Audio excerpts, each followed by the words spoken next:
Hi friends, welcome to our channel Nursing Classmate. First of all, உங்கள் எல்லாத்தையும் நான் sorry கேட்டேன் பிகாஸ் என்னால் தொடர்ந்து வீடியோ போட முடியல. இனிமேல் வர டேஸில் கண்டினியூஸாக வீடியோ வரும். ஸோ நம்ம சேனலை சப்ஸ்கிரைப் பண்ணாதவங்க சப்ஸ்கிரைப் பண்ணிக்கோங்க அண்ட் ஷேர் பண்ணுங்கள் ஃப்ரெண்ட்ஸுக்கு பிகாஸ் திஸ் சேனல் வந்து நர்சிங் பிகினர்ஸ்க்கு ரொம்ப ரொம்ப ரொம்ப இம்பார்ட்டன்ட் யூஸ்ஃபுல்லான விஷயம் நிறையா தெரிஞ்சுப்பாங்க. ஸோ நம்ம வெயிட் பண்ணாமல் டுடேஸ் டாப்பிக்கு உள்ளே போயிடலாம் வாங்க. ஃப்ரெண்ட்ஸ், இன்றைக்கி பார்க்க போகிற டாபிக் ரொம்ப யூஸ்ஃபுல் அண்ட் சிம்பிள் அண்ட் அண்டர்ஸ்டபுளாக இருக்கும். சின்னதாக ஒரு க்ளூ கொடுக்குறேன், கண்டுபிடிக்கிறீங்களா? இது டாக்டர்ஸ் கையிலையும் மெடிக்கல் ஸ்டூடெண்ட்ஸ் கையில் அதிகமாக இருக்கும். கெஸ் பண்ணியிருப்பீங்கன்னு நினைக்கிறேன். எஸ், நீங்கள் கெஸ் பண்ணது ரொம்ப கரெக்டு தான். ஸ்டெத்தஸ்கோப் அது தான் இன்றைக்கி பார்க்க போகிறோம். ஃப்ரெண்ட்ஸ், ஸ்டெத்தஸ்கோப்புடைய ஃபங்க்ஷனை பார்க்கறதுமே ஸ்டெத்தஸ்கோப்பை யார் டிஸ்கவர் பண்ணான்னு பார்க்கலாம். ஸ்டெத்தஸ்கோப்பை இன்வெர்டட் பண்ணது ரானி லெனார்க்குன்றவர் இன்ட்ரடியூஸ் பண்ணுறாரு. இவர் ஒரு ஃப்ரெஞ்சு டாக்டர். இவருடைய பார்ன் டேட் 17th February 1781 இவர் பிறக்கிறாரு. இவர் 1861 பாரிஸில் ஸ்டெத்தஸ்கோப்பை வந்து இன்ட்ரடியூஸ் பண்ணுறாரு. ஸ்டெத்தஸ்கோப் உருவானதுக்கு ஒரு சின்ன ஸ்டோரி இருக்குது. இப்போ நார்மலாக நம்ம எதாவது உட முடியல அப்படின்னு டாக்டர்கிட்ட போனால் ஸ்டெத்தை வச்சு நம்மளுடைய ஹார்ட் பீட்டை பார்ப்பாங்க. ஆனால் அந்த காலத்தில் ஸ்டெத்தஸ்கோப் கிடையாது. அப்போல்லாம் என்ன பண்ணுவாங்க அப்படின்னா, நம்ம டைரெக்டாக வந்து ட்ரெஸ்ஸெல்லாம் ரிமூவ் பண்ணிட்டு செஸ்ட்டுக்கிட்ட இயரை வச்சு கேட்பாங்க ஹார்ட் பீட்டை. அதே மாதிரி ரானி லெனார்க்குன்றவர் ஒரு ப்ரீத்திங் டிஃபிகல்ட்டியான விமனை பார்க்குறாரு. அப்போ விமனுக்கு வந்து ஹார்ட் ரேட் பார்க்கும்போது அவங்க ட்ரெஸ்ஸெல்லாம் ரிமூவ் பண்ணிட்டு தான் பார்க்கணுன்றப்ப அவங்களுக்குமே கில்ட்டாக இருந்துச்சு.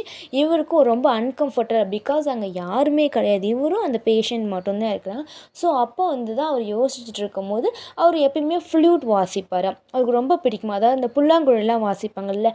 ஸோ அப்போ அவர் கையில் இருக்கும்போது அதை எடுத்து அவங்க செஸ்ட்டுக்கு நேராக வச்சு அவருடைய இயர் மூலியமாக கேட்கும்போது ரொம்ப நல்லாவே கேட்குது. அதையே நம்ம ஸ்டெத்தஸ்கோப் மாதிரி யூஸ் பண்ணிக்கூடாது அப்படின்னு சொல்லிட்டு ஃபஸ்ட்டு அவர் வுட்டில் தான் வந்து தயாரிக்கிறார். இப்படி தான் ஸ்டெத்தஸ்கோப் வுட்லேருந்து நம்மளுக்கு எலக்ட்ரானிக்காக மாறியிருக்கு. ஸ்டெத்தஸ்கோப்புன்னு எதனால் ரானி லெனார்க்கு பேர் வச்சார் அப்படின்னா, ஸ்டெத் அப்படிங்கிற செஸ்ட்டை குறிக்குங்களாம், ஸ்கோப் அப்படிங்கிறது சீயிங் அதாவது பார்க்குறது. ஸோ ரெண்டுத்தையும் கம்பேர் பண்ணால் ஸ்டெத்தஸ்கோப்பாக நம்மளுக்கு அந்த நேமாக டிஸ்கவர் அவர் பண்ணியிருக்காருன்னு சொல்கிறாங்க. ஸோ ஃப்ரெண்ட்ஸ், நெக்ஸ்ட் நம்ம என்ன பார்க்க போகிறோம்னா ஸ்டெத்தஸ்கோப்புடைய பார்ட்ஸாக பார்க்க போகிறோம். இல்லை ஃபஸ்ட்டு பார்ட் வந்து நம்ம எப்பயுமே யூஸ் பண்ணுறோம், இல்லை மொபைலுக்குலாம் யூஸ் பண்ணுறோம் இயர்பட்ஸ். ஸோ அதே மாதிரி இல்லை 2 இருக்கும், அதுதான் வந்து இயர் பீஸ்ன்னு சொல்லுவாங்க. ஸோ அதில் வந்து நம்ம 2 சைட்லேயும் இயரில் வைக்கிறது.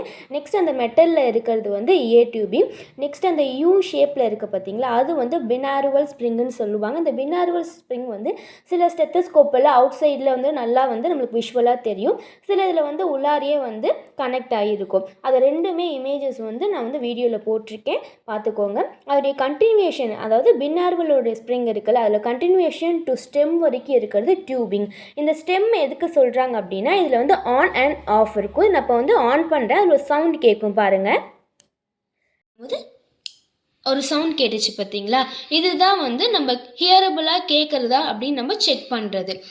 நெக்ஸ்ட்டு இது பின்னாடி இருக்குது பார்த்திங்கன்னா இந்த பெல், இதுதான் வந்து நம்மளோட பெல் சவுண்ட். நமக்கு இந்த பெல் நம்ம வச்சு நம்ம ஹார்ட் பீட் கேட்கலாம், ஆனால் வந்து அது மைல்டாக இருக்கும்.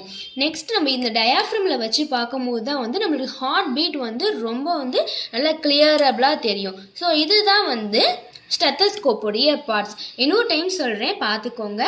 இது வந்து இயர் பீஸ், இந்த மெட்டலில் இருக்கிறது வந்து இயர் டியூப். நெக்ஸ்ட்டு இந்த யூ ஷேப்பில் இருக்குது பார்த்தீங்களா, இது வந்து பினாருவல் ஸ்ப்ரிங். நெக்ஸ்ட்டு இந்த ஃபுல்லாக இது வரைக்கும் வருது பார்த்தீங்கன்னா, இது பேர் டியூபிங். நெக்ஸ்ட்டு இந்த டியூபிங்லேருந்து லாஸ்ட் வரைக்கும் இருக்கிறது ஸ்டெம்மு. இதோட ரவுண்ட் ஷேப் இருக்குது பார்த்தீங்களா, இது வந்து டயாஃப்ரம். இதுக்கு பேக் சைடு இருக்கிறது பெல்.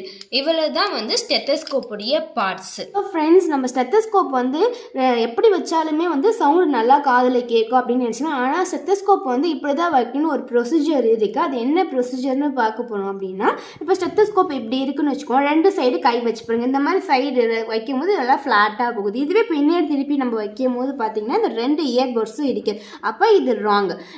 இன்னும் பாருங்கள், இது இப்படி இருக்குங்களா, இந்த 2 பட்ஸுமே இப்படி வந்து பார்க்கும்போது வந்து இந்த ஒரு மாதிரி ஃப்ளவர் ஷேப்பில் இருக்கிற அந்த மாதிரி இருக்கும்போது நம்ம காதில் வைக்கும் போது வந்து நம்மளுக்கு நல்லாவே வந்து ஹியரபிளாகவும் அந்த ஹார்ட் பீட்டு. இதுவே நீங்கள் இந்த சைடு வச்சு பாருங்களேன், காதுக்கு அன்கம்ஃபர்டபுளாக தான் இருக்கும். ஸோ எப்பயுமே வந்து இந்த 2 டியூபிங் வந்து ஃபார்வர்டில் இருக்கணும், அதாவது ஃப்ரண்ட்டில் நம்ம இருக்கும்போது இது கரெக்டான பொசிஷனில் நம்ம இயர்லேயும் இருக்கும், நம்மளுக்கு ஹார்ட் பீட்டு நல்லா. நெக்ஸ்ட்டு நம்ம யூசர்ஸ் ஆஃப் ஸ்டெத்தஸ்கோப்னு பார்க்க போகிறோம்னா, இது வந்து இன்டர்னல் பாடி சவுண்டு வந்து நல்லா ஹியர் பண்ணுறதுக்காக தான்.